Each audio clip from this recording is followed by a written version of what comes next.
90+ My Tuition App 5 മുതൽ +2 വരെയുള്ള Kerala syllabus പഠിക്കുന്ന കുട്ടികൾക്കായി ടെക്സ്റ്റ് ബുക്ക് അധിഷ്ഠിതമാക്കിയുള്ള ഡിജിറ്റൽ ട്യൂഷൻ. നമസ്കാരം. ഇന്ന് ഇതുവരെ കേരളത്തിൽ സംഭവിച്ച വാർത്തകളുടെ സമഗ്ര ചിത്രം കാണാം ഇനിയുള്ള അരമണിക്കൂറിൽ. സ്വാഗതം കേരള സ്പീഡ് ന്യൂസിലേക്ക്.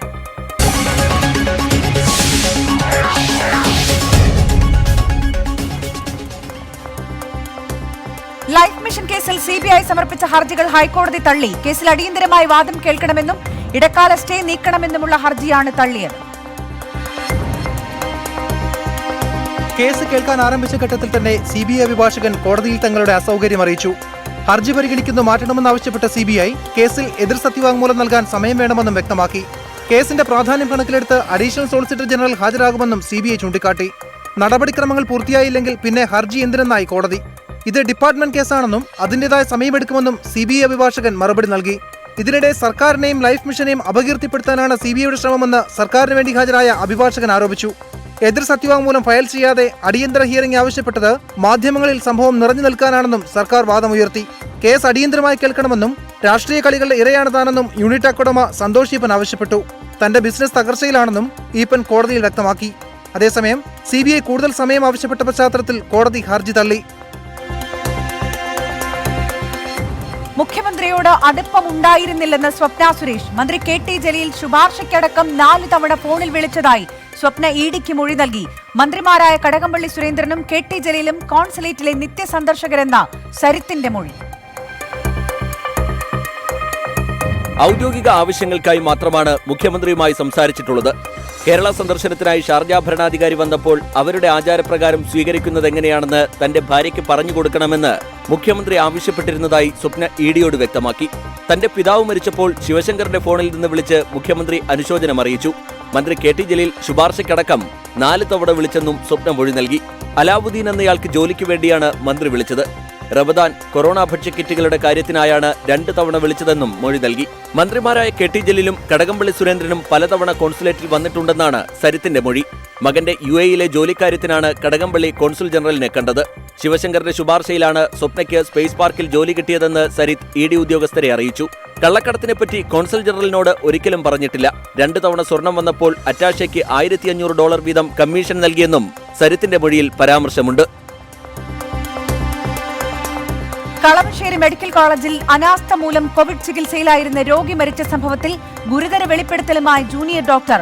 ഫോർട്ട് കൊച്ചി സ്വദേശി CK ഹാരിസ് മരിച്ചത് വെന്റിലേറ്ററിന്റെ ട്യൂബ് മാറിക്കിടന്നതിനാലാണെന്ന നഴ്സിംഗ് ഓഫീസറുടെ ശബ്ദ സന്ദേശം വ്യാജമല്ലെന്ന് ജൂനിയർ ഡോക്ടർ നജ്മ സലീം 24നോട് പറഞ്ഞു. നഴ്സിംഗ് ഓഫീസർ ജനജാദേവിയുടെ ശബ്ദ സന്ദേശം വ്യാജമല്ല. ഓക്സിജൻ മാസ്ക് അഴിഞ്ഞ നിലയിലും വെന്റിലേറ്റർ ട്യൂബ് ഘടിപ്പിക്കാതെയുമുള്ള സംഭവങ്ങൾ മുൻപും ഉണ്ടായിട്ടുണ്ട്. ഹാരിസിന്റെ കാര്യത്തിലുണ്ടായ വീഴ്ച ഡ്യൂട്ടി ഡോക്ടർ തന്നോട് പറഞ്ഞിരുന്നു.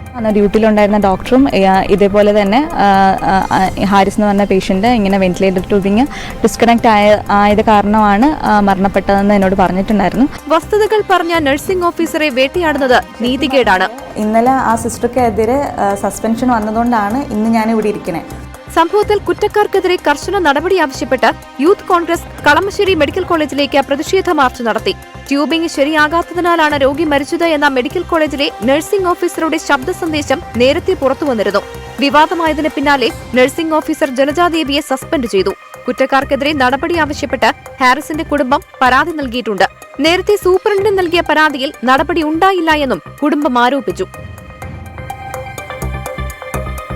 ഇപ്പോൾ രാഹുൽ ഗാന്ധി മാധ്യമങ്ങളോട് സംസാരിക്കുകയാണ്. തത്സമയം. Look positively at how to fight this disease. Please feel free to ask me any questions.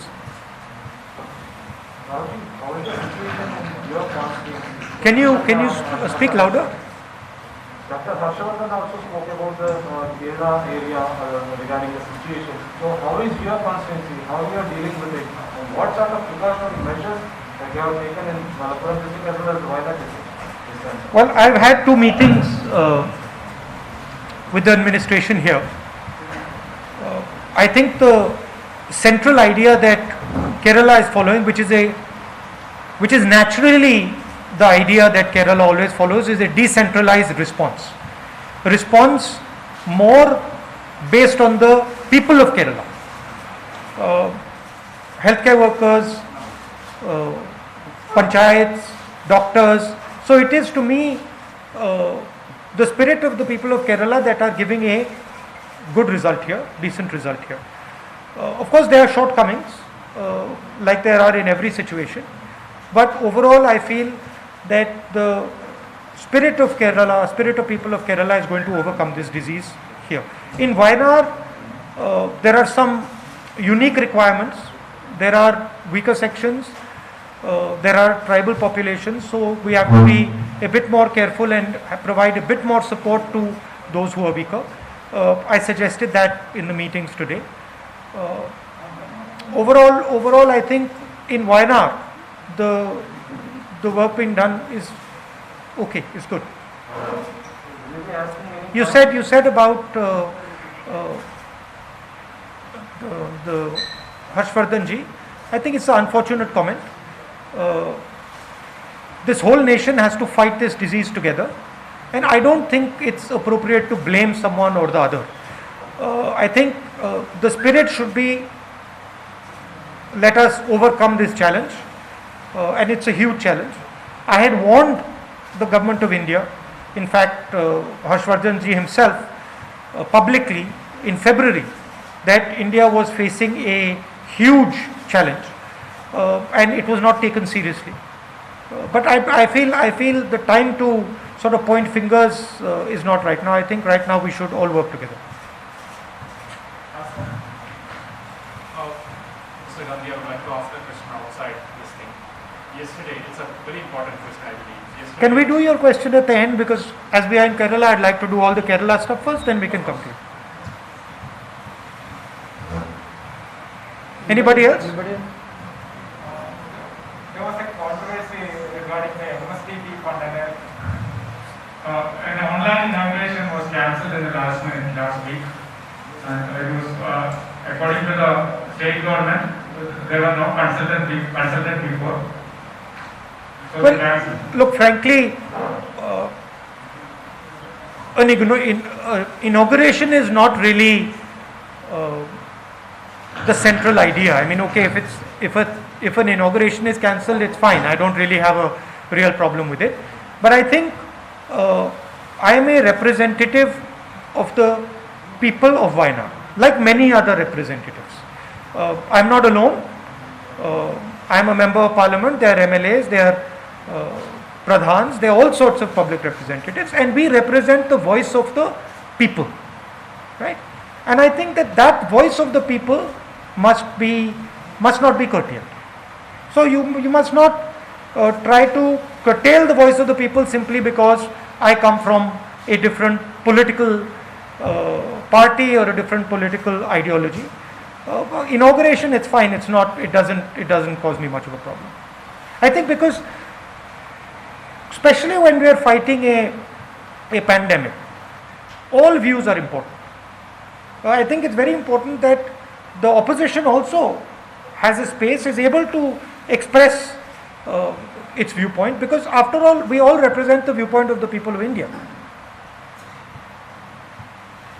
Sir, Yes. there was a DMC meeting, also participated in the Chief Minister's Office of Kerala is not allowed to participate, co-chairman of DMC and district panchayat Kevin Sima. I think this is fair or good for a democratic government.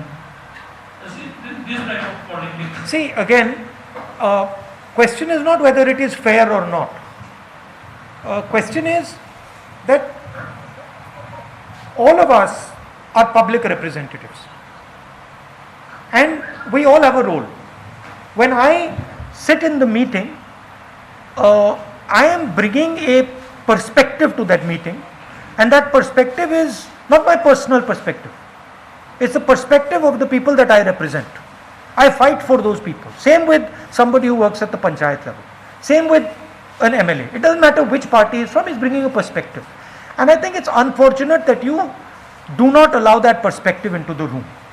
Right? I think the more public representatives who are allowed to speak on behalf of the people, the better it is. And I think this is the spirit of Kerala. It's unfortunate. remedy that. But it will not stop us.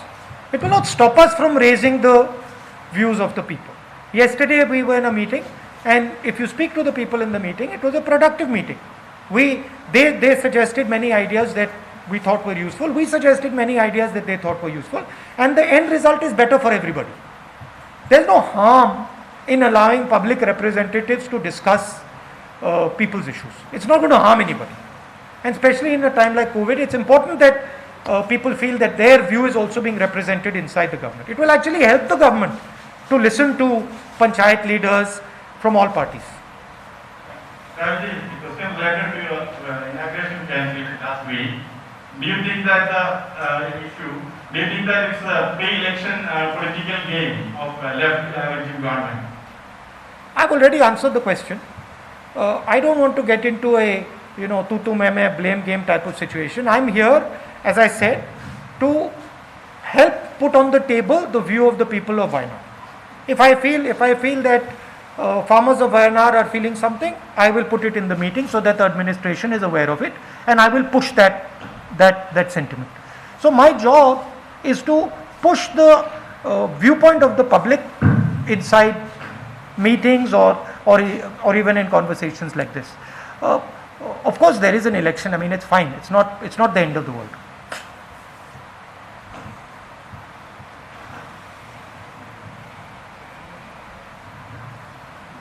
I fight the government of Kerala here, and I fight them ideologically. But that does not stop me from giving advice that I find useful for the people of Kerala. I will not give advice because they are my political opponents. I will give advice that is beneficial to the people of Kerala. And I think it is a good thing if the government also listens. Not a bad thing. It will help them, in fact.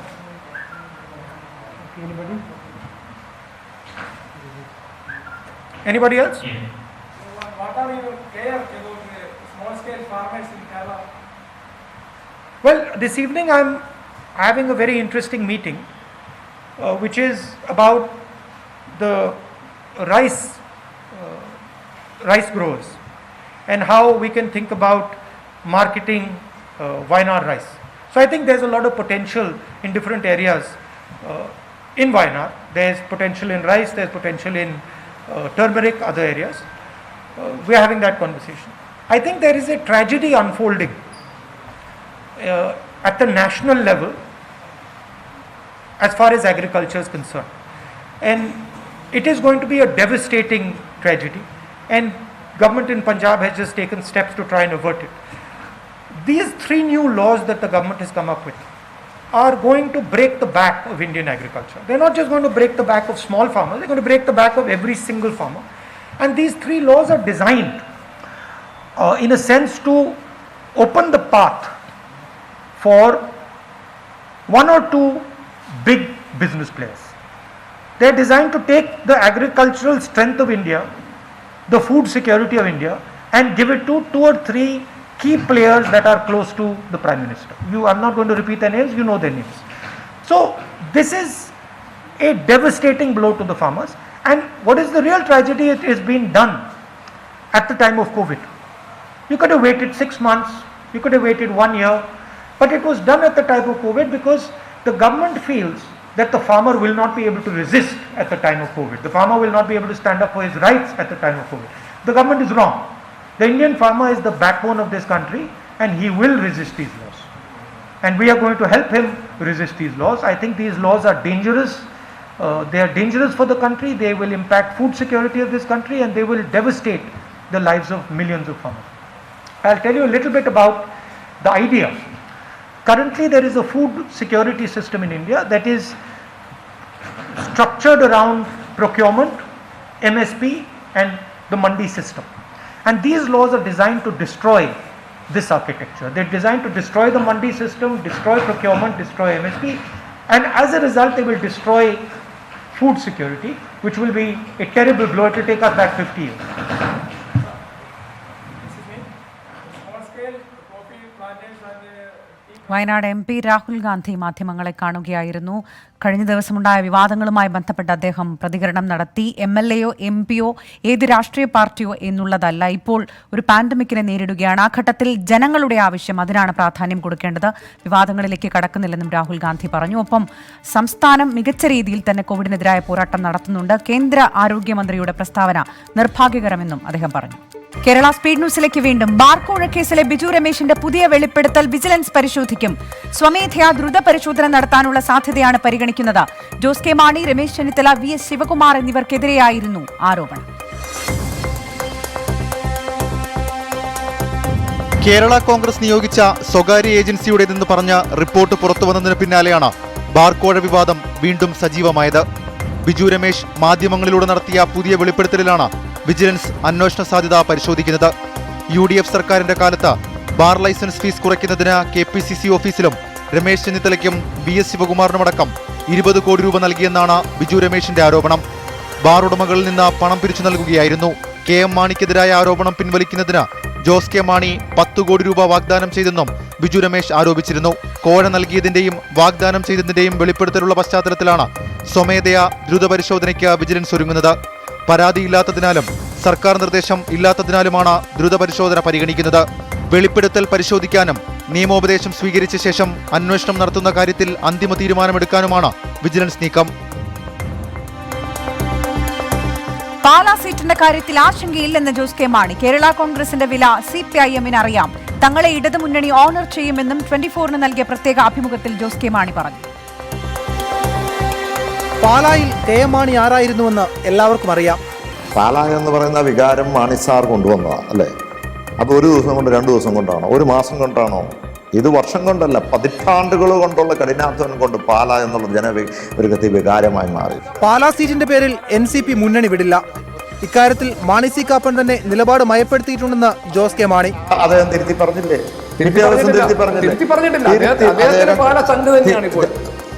ഞാൻ പറഞ്ഞില്ല, അവിടുത്തെ ജനതയുടെ മുഴുവനാണ്. അതൊക്കെ അവർ തീർത്തോളും. ബാർക്കോഴ ആരോപണത്തിന് പിന്നിൽ കോൺഗ്രസിലെ ഒരു വിഭാഗമാണ്. ചരട് വലിച്ചവരെയെല്ലാം അറിയാം. പേര് പറയാത്തത് രാഷ്ട്രീയ മര്യാദ മൂലമാണെന്നും ജോസ് കെ മാണി പറഞ്ഞു. ബാർക്കോഴ ആരോപണം പിൻവലിക്കാൻ താൻ 10 കോടി രൂപ വാഗ്ദാനം ചെയ്തെന്ന ബിജു രമേശിന്റെ വെളിപ്പെടുത്തലിൽ കഴമ്പില്ലെന്നും 24-ന് നൽകിയ പ്രത്യേക അഭിമുഖത്തിൽ ജോസ് കെ മാണി പറഞ്ഞു. തദ്ദേശ സ്ഥാപനങ്ങളിലേക്കുള്ള തെരഞ്ഞെടുപ്പ് ഡിസംബർ 11-ന് മുൻപ് 2 ഘട്ടമായി നടക്കാൻ സാധ്യത. ഒറ്റഘട്ടമായി തെരഞ്ഞെടുപ്പ് നടത്തണമെന്ന നിലപാടാണ് സംസ്ഥാന തെരഞ്ഞെടുപ്പ് കമ്മീഷന്റേത്. മതിയായ പോലീസ് സുരക്ഷ ഉറപ്പാക്കാനാവുമോ എന്നറിഞ്ഞിട്ടാകും ഇക്കാര്യത്തിൽ അന്തിമ തീരുമാനമെടുക്കുക. തദ്ദേശ തെരഞ്ഞെടുപ്പിന്റെ അവസാന ഒരുക്കങ്ങളിലേക്ക് കടന്ന് സംസ്ഥാന തെരഞ്ഞെടുപ്പ് കമ്മീഷൻ. തെരഞ്ഞെടുപ്പ് ഒറ്റഘട്ടമായി നടത്തണമെന്ന നിലപാടാണ് കമ്മീഷന്റേത്. ഒറ്റ ദിവസം തെരഞ്ഞെടുപ്പ് നടത്തിയാൽ പോളിംഗ് സ്റ്റേഷനുകളിലെല്ലാം മതിയായ സുരക്ഷയ്ക്ക് പോലീസിനെ വിന്യസിക്കാനാവുമോ എന്ന ആശങ്ക നിലവിലുണ്ട്. പോളിംഗ് സ്റ്റേഷനുകളുടെ എണ്ണം 2 ദിവസത്തിനകം തീരുമാനിക്കും. തുടർന്ന് പോലീസുകാരെ നിയോഗിക്കുന്ന കാര്യത്തിൽ DGP-യുമായി തെരഞ്ഞെടുപ്പ് കമ്മീഷൻ ചർച്ച നടത്തും. കഴിഞ്ഞ തവണ 2 ഘട്ടമായാണ് തദ്ദേശ തെരഞ്ഞെടുപ്പ് നടത്തിയത്. ഇക്കുറിയും 7 ജില്ലകളിൽ വീതം തെരഞ്ഞെടുപ്പ് നടത്തണമെന്ന നിർദ്ദേശവും കമ്മീഷന്റെ പരിഗണനയിലുണ്ട്. വോട്ടർ പട്ടികയിൽ പേരു ചേർക്കാൻ 5 ദിവസം കൂടി നൽകും. ഇക്കാര്യത്തിലും തീരുമാനം ഉടനുണ്ടാകും. തദ്ദേശ തെരഞ്ഞെടുപ്പിനുള്ള സംവരണ വാർഡുകൾ നിശ്ചയിച്ചിട്ടുണ്ട്. അധ്യക്ഷ സ്ഥാനങ്ങളിലെ സംവരണത്തിലും തീരുമാനം വൈകാതെയുണ്ടാകും. തദ്ദേശ തെരഞ്ഞെടുപ്പിൽ UDF-മായി നീക്കുപോക്കുണ്ടെന്ന വെൽഫെയർ പാർട്ടിയുമായി ഇതുവരെ പാർട്ടി തലത്തിൽ ചർച്ച നടത്തിയിട്ടില്ലെന്ന് KPCC പ്രസിഡന്റ് മുല്ലപ്പള്ളി രാമചന്ദ്രൻ പ്രതികരിച്ചു. സംസ്ഥാനത്തെ എല്ലാ തദ്ദേശ ഭരണ സ്ഥാപനങ്ങളിലേക്കും ഇത്തവണ വെൽഫെയർ പാർട്ടി സ്ഥാനാർത്ഥികൾ മത്സരിക്കും. പ്രാദേശിക തലത്തിൽ UDF-മായി നീക്കുപോക്കുണ്ടെന്ന് സംസ്ഥാന പ്രസിഡന്റ് ഹമീദ് വാണിയമ്പലം 24-നോട് പറഞ്ഞു.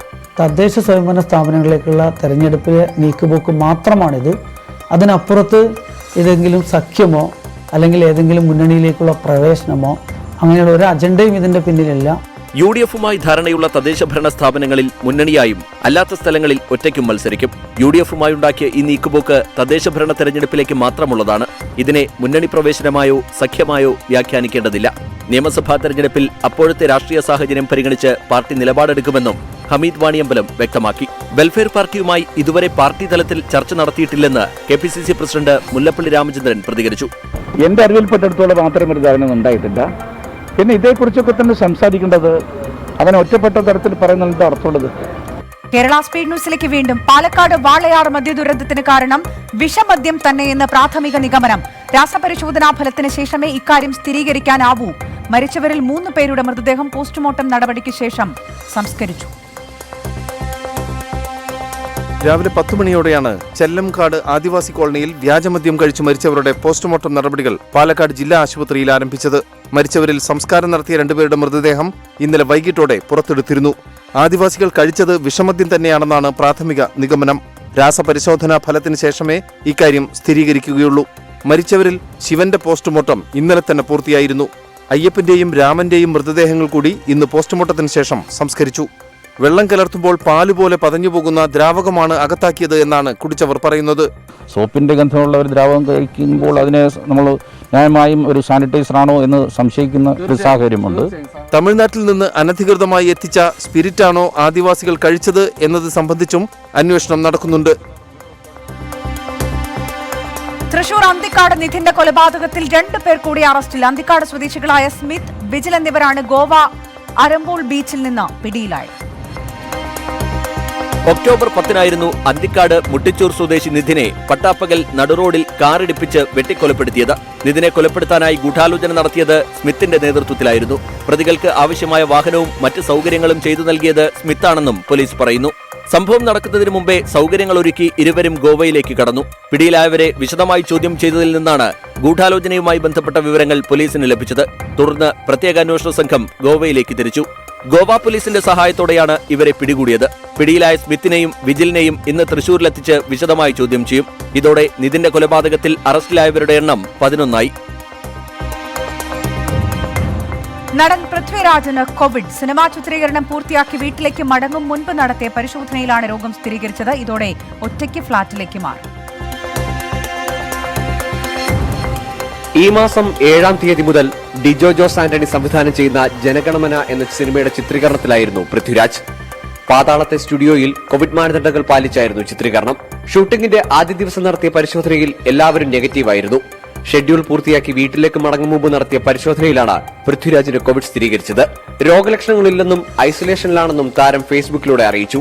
താനുമായി സമ്പർക്കമുണ്ടായവർ നിരീക്ഷണത്തിൽ പോകണമെന്നും പരിശോധന നടത്തണമെന്നും പൃഥ്വിരാജ് അഭ്യർത്ഥിച്ചു. അതേസമയം ഇതേ സിനിമയിൽ അഭിനയിച്ചിരുന്ന സുരാജ് വെഞ്ഞാറമൂടിന് 17-ാം തീയതി നടത്തിയ പരിശോധനയിൽ ഫലം നെഗറ്റീവായിരുന്നു. പൃഥ്വിരാജിനൊപ്പം അഭിനയിച്ചതിനാൽ സുരാജും നിരീക്ഷണത്തിൽ പോയി. ഇതോടെ കേരള സ്പീഡ് ന്യൂസ് പൂർണ്ണമാവുകയാണ്.